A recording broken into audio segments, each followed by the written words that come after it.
Hi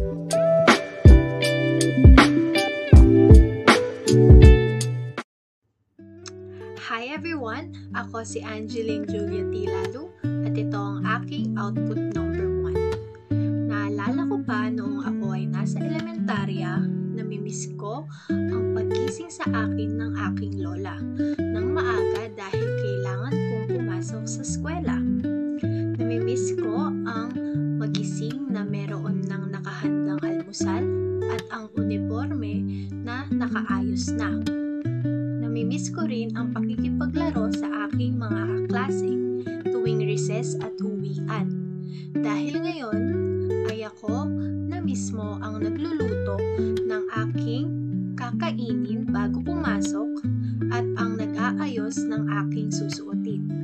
Ngayon rin ay hindi na pakikipaglaro sa aking mga kaklase ang aking ginagawa, kundi ang maging responsable sa pang-araw-araw at sa realidad na buhay.